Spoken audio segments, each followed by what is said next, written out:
We want to just take a moment to give you a quick update of what has been happening in Impact Ministries this year of 2020. Our year began rather normally with 10 schools in session and all our programs proceeding, and then along came COVID in March. And the government closed down all the schools, and none of our children were allowed to present themselves. For many of our school children, the meal even that they receive in school every day is the meal that sustains them, and now they were no longer able to receive that. Our teachers and principals were given very clear directives. You cannot invite a student to the school, and you cannot go and visit them. However, there was one exception. They weren't allowed to go as educators, but we were allowed to go as a church and bring food to the people that needed it. So along with the food hampers that went to thousands of homes those weeks and months came the educational packages.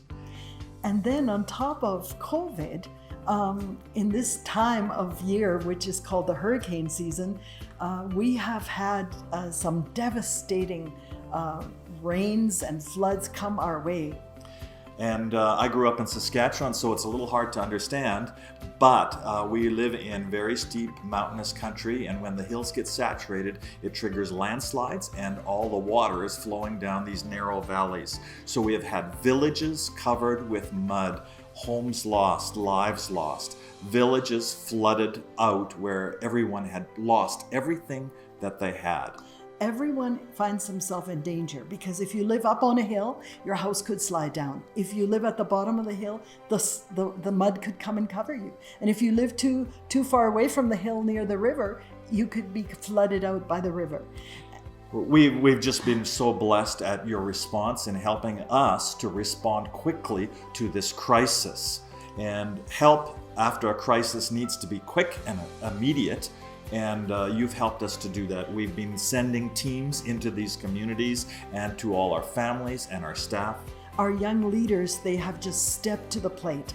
They are carrying heavy sacks of food items, of clothing items into communities that are devastated, where no one else is able to go to or no one has been able to go to. And we are so happy to be able to reach out and show people that Jesus loves them.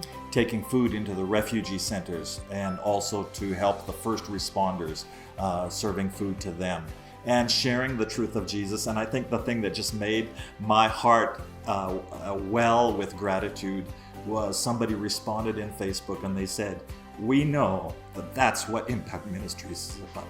So thank you for standing with us. Thank you for enabling us to be the hands and feet of Jesus here in Guatemala. God bless you.